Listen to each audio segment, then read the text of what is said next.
Conto de Fyodor Dostoiévski, Uma festa com árvore de Natal e um casamento, dos cadernos de um desconhecido, datado de 1848.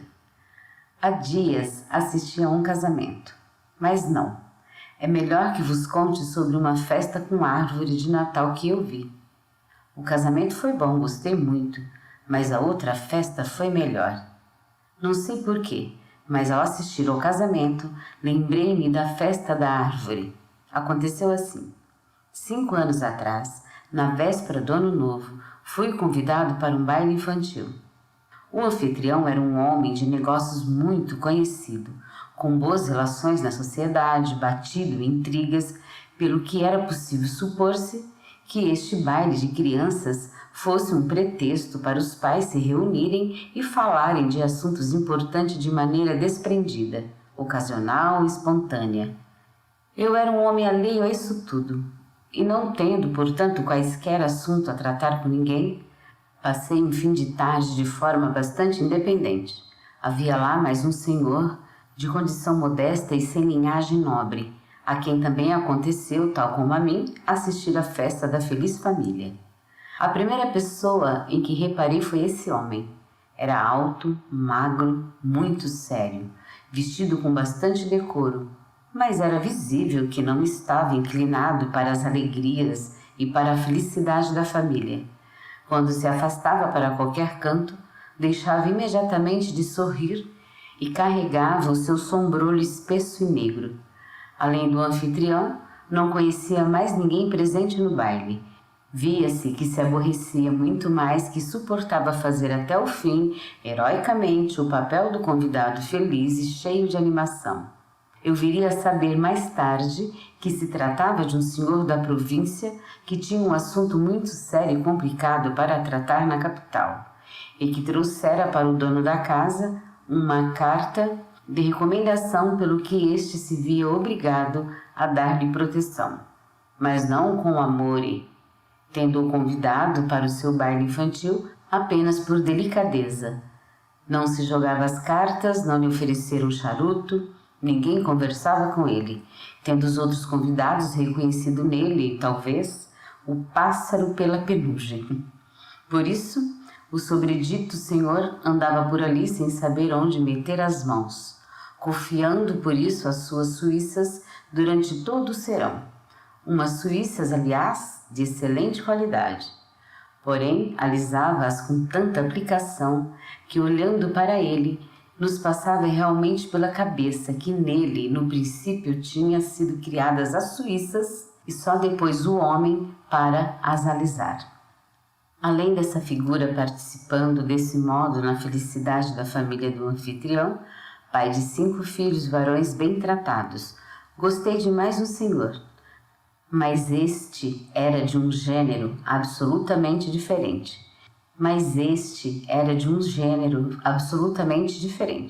Chamava-se Ulian Mastakovich.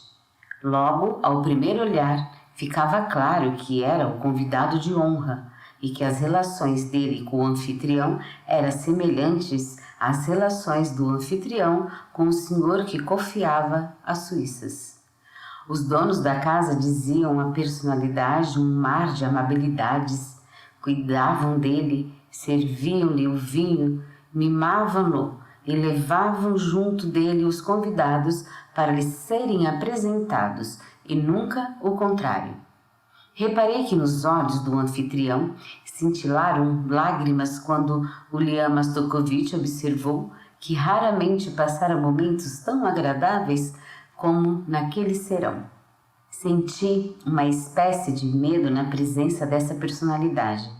Por isso, depois de contemplar com prazer as crianças, saí para uma saleta pequena que estava absolutamente vazia e sentei-me lá, do lado do pavilhão das flores da dona da casa, que ocupava quase metade da sala. Todas as crianças eram incrivelmente queridas e não queriam, em definitivo, imitar os grandes, apesar de toda a persuasão das preceptoras e das mãezinhas. Desnudaram toda a árvore no instante, até o último rebuçado, e já tinham tido tempo de estragar metade dos brinquedos antes de saberem qual era para quem. Era sobremaneira engraçado um rapazinho de olhos negros e cabelo encaracolado, que insistia em matar-me com a sua espingarda de pau. Mas quem atraía as atenções gerais era a irmã dele, menina dos seus 11 anos, encantadora como um amor, quietinha, pensativa, pálida, com grandes olhos proeminentes. Como as crianças lhe tinham feito uma qualquer ofensa, ela refugiou-se também na saleta onde eu estava sentada, e num cantinho começou a brincar com a sua boneca. Os convidados apontavam com respeito para um rico concessionário do estado, pai dela, e havia quem observasse em sussurro que já tinham sido destacados como dote 300.000 rublos. Voltei-me para ver quem estava com tanta curiosidade por este fato, e os meus olhos logo recaíram sobre o Liam Mastakovich, que de mãos atrás das costas e com a cabeça um pouco de viés, escutava com extraordinária atenção a vaniloquência desses senhores. Depois não deixei de admirar a sabedoria dos anfitriões no tocante à distribuição das prendas entre as crianças. A menina, que já tinha 300.000 rublos de dote, recebeu uma riquíssima boneca. Seguiram-se as outras prendas inferiores, baixando de nível consoante as categorias de todas essas felizes crianças. Finalmente, a última criança, um rapazinho de 10 anos, magrinho, pequeno, sardento de cabelo ruivo, recebeu apenas um livro de novelas que falavam da grandeza da natureza, das lágrimas de ternura e etc., sem ilustrações e sem sequer monograma. Era o filho da preceptora dos filhos dos anfitriões, uma viúva pobre. O rapaz parecia extremamente intimidado.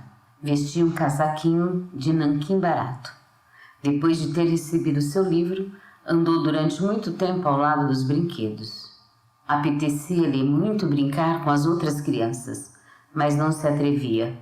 Tinha todo o ar de quem já sentia e compreendia a sua situação. Gosto muito de observar as crianças. É curiosíssima a sua primeira manifestação independente do caráter. Reparei que o garoto ruivo ficou de tal maneira fascinado pelos brinquedos ricos das outras crianças e pelas suas brincadeiras, sobretudo pelo teatro, em que lhe apetecia muito ter um papel, que resolveu bajular os outros. Sorria muito para as outras crianças, lisonjeava-as, chegando ao ponto de oferecer a sua maçã a um miúdo balofo que já tinha um lenço cheio de guloseimas e de carregar com outros as cavalitas, apenas para que não o pusessem de parte. Não obstante, não tardou que um traquinas qualquer lhe administrasse uma sova. O ruivo não se atreveu a chorar. Nisto chegou a preceptora, mãezinha do rapaz, e ordenou-lhe que não lhe estorvasse as brincadeiras das outras crianças. O garoto refugiou-se também na saleta onde já estava a menina. Esta deixou-o brincar com ela, e puseram-se ambos, com entusiasmo, a ataviar a rica boneca. Eu já estava havia meia hora no pavilhão, circundado de eras e quase adormecera, escutando o tagarelar do ruivinho com a beldade dos 300.000 rublos de dote. Todos atarefados com a boneca, quando entrou de repente na sala o Liam Mastakovich. Aproveitara-se de uma discussão escandalosa entre as crianças para se esgueirar, sorrateiro da sala grande. Eu já tinha reparado que uns momentos antes ele mantivera uma conversa ardorosa com um paizinho da futura noiva rica, que acabara de conhecer. Conversava que versava sobre as vantagens de determinando serviço sobre o outro. Agora estava pensativo e parecia fazer contas de cabeça. 300, sussurrava. 11, 12, 13, tal. 16, 5 anos. Digamos 4%.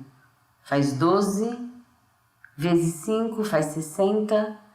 E esses 60, digamos que dentro de 5 anos, fazem 400. Sim. Então, mas também não pode ser que este malandro faça só 4%. Talvez 8 ou 10%. Bom, digamos então 500 mil. Pelo menos isso de certeza.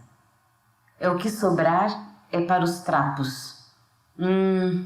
Terminando as suas cogitações, assoou o nariz e já ia sair da saleta quando viu de súbito a miúda. Parou. A mim não me via, porque eu estava atrás dos vasos das plantas.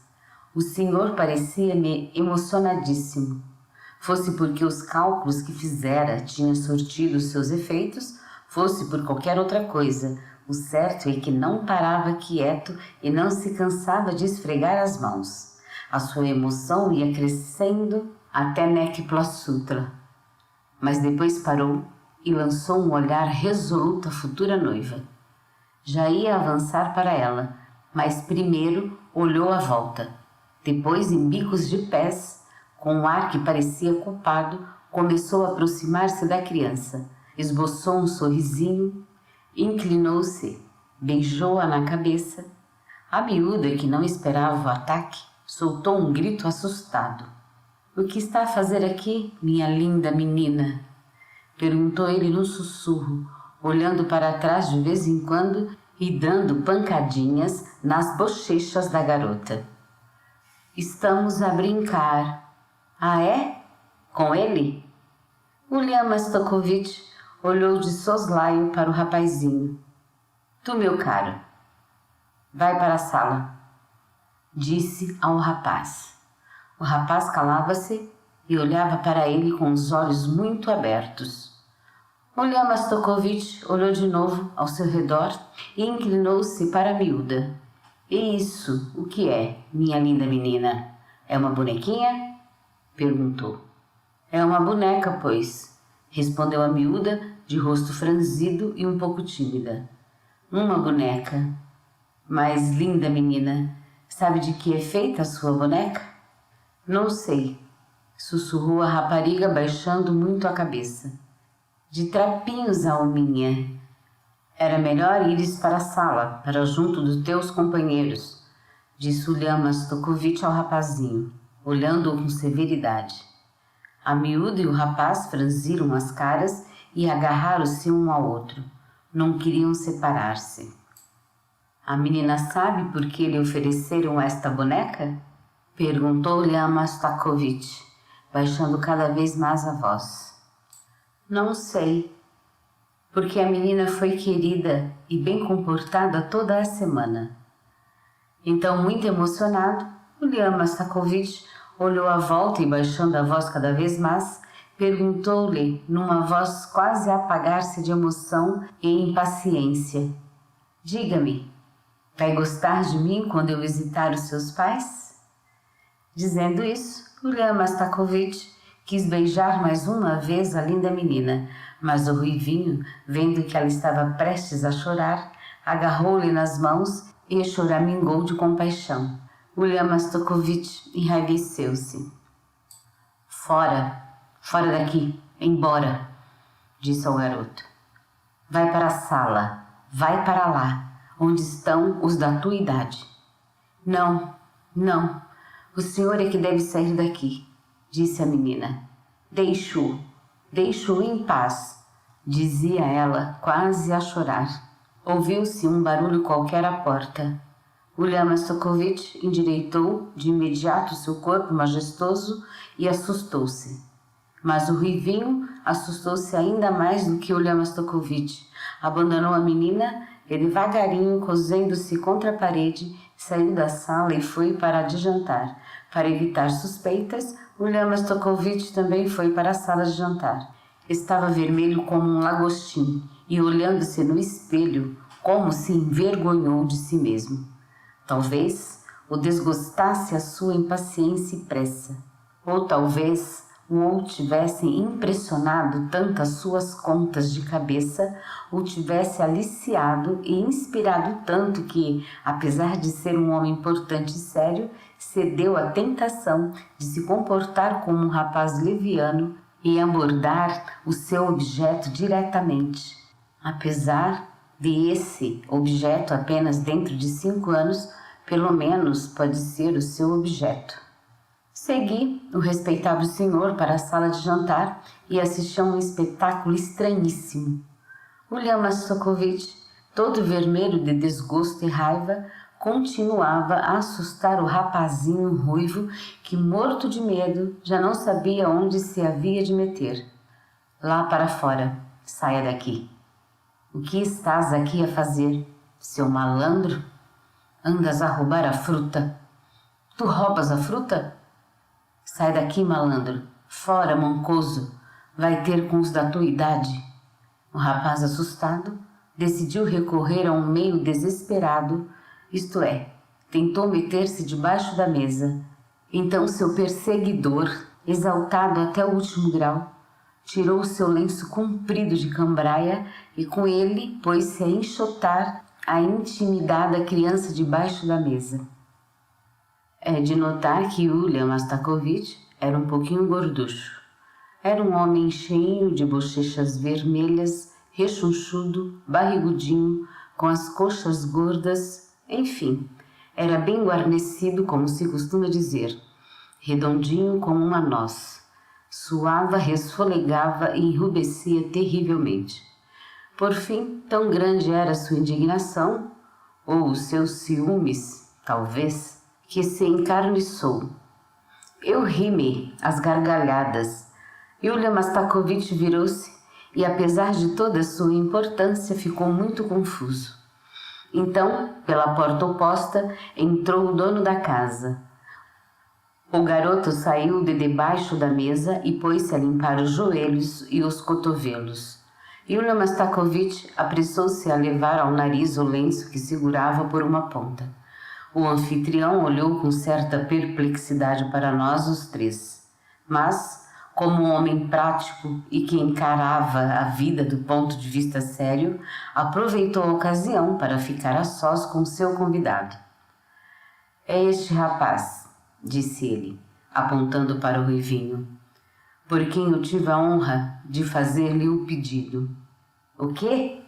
Disse William Mastakovich, que ainda não se compusera por completo. É o filho da preceptora dos meus filhos, continuou o anfitrião em tom de súplica. Ela é uma senhora pobre, viúva de um funcionário honesto. Por isso, William Mastakovich, se possível... Não, disse apressadamente William Mastakovich em voz gritada. Não, desculpe, Filipe Alexievich, é impossível. Já me informei, não há vagas e mesmo que houvesse, já há 10 candidatos para cada vaga que tem muito mais direito do que ele. Lamento. Que pena, disse o anfitrião. O garoto é modesto, sossegado. Eu acho que ele é um grande traquinas, respondeu William Mastakovich, entortando histericamente a boca. Vai, rapaz, vá. O que estás aqui a fazer? Vai ter com os da tua idade, disse dirigindo-se ao garoto. Neste ponto, pelos vistos, não aguentou e olhou para mim pelo rabo de olho. Eu também não aguentei rir-me na cara dele. E William Mastakovich virou-me a cara e perguntou de forma bastante audível quem era este jovem estranho. Começaram os dois a cochichar e saíram da sala. Vi depois que William Mastakovich, depois de ter ouvido o anfitrião, abanou a cabeça com desconfiança. Eu, depois de me ter fartado de rir, voltei para a sala grande. Ali o grande homem, rodeado de pais e mães de família e também dos anfitriões, estava a explicar qualquer coisa com ardor a uma senhora junto da qual acabara de ser levada. A senhora segurava pela mão a menina da boneca com quem William Mastakovich tivera aquela cena na saleta. Agora, William Mastakovich desfazia-se em louvores e admiração relativamente à beleza, aos talentos, a graça e a boa educação da adorável criancinha. Bajulava notoriamente a mãezinha. Esta ouvia-o, quase com lágrimas de admiração. Os lábios do pai sorriam. O anfitrião estava contente com as manifestações de alegria geral, já que todos os convidados compartilhavam este espírito alegre, e até os jogos das crianças foram interrompidos para que a conversa não fosse estorvada. O ar estava impregnado de veneração. Ouvi depois a mãezinha da interessante menina, em expressões esmeradas, a pedir a Yulia Mastakovich que lhe desse a grande honra de oferecer à sua família a preciosa amizade dele.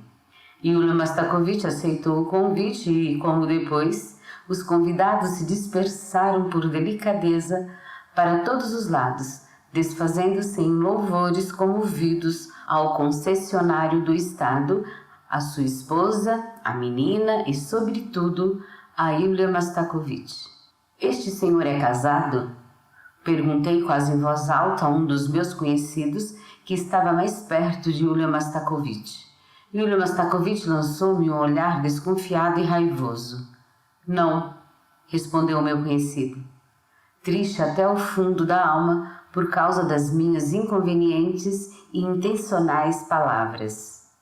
Ainda há pouco tempo passava eu junto da igreja e a multidão ali reunida impressionou-me. Falava-se do casamento que ali decorria. O dia estava cinzento, começava a cair uma água-neve. Seguindo a multidão, entrei na igreja e vi o noivo. Era um homenzinho pequeno, redondinho, cheinho, barrigudinho, todo aperaltado. Corria, fazamava-se, dava ordens. Por fim, correu pela multidão o rumor de que já traziam a noiva. Furei através da multidão e vi uma beldade divina em que ainda mal desapontava a primeira primavera. Mas a beldade estava triste e pálida e trazia um olhar distraído. Pareceu-me até que os olhos dela estavam vermelhos de lágrimas recentes. O rigor clássico de cada traço do seu rosto dava à beleza dela imponência e solenidade, o que não impedia que, através desse rigor e solenidade, através da tristeza, transparecesse a sua primeira imagem de marca, a imagem infantil e inocente. Revelava-se nela qualquer coisa de muito ingênuo, ainda imaturo, verde e que parecia suplicar piedade. Diziam que ainda mal acabara de fazer 16 anos. Olhando com atenção para o noivo, reconheci Yulia Mastakovich, que vira pela última vez havia 5 anos certos. Meu Deus! Furei de volta por entre a multidão até a saída da igreja. Entre o povo ali reunido, dizia-se que a noiva era rica, que tinha 500.000 rublos de dote. Mas tanto e tanto de enxoval. O cálculo dele estava correto, pensei eu, saindo finalmente para a rua. Se você ouviu este audiolivro até o final e puder me ajudar com qualquer quantia, podendo ser mesmo até R$1, para que eu possa cada vez mais elaborar trabalhos de melhores qualidades, ficarei profundamente agradecida através do Pix chave 18 98 8159 631, que também é meu número celular de contato. Inscreva-se no canal e se gostou dá um joinha. Obrigada!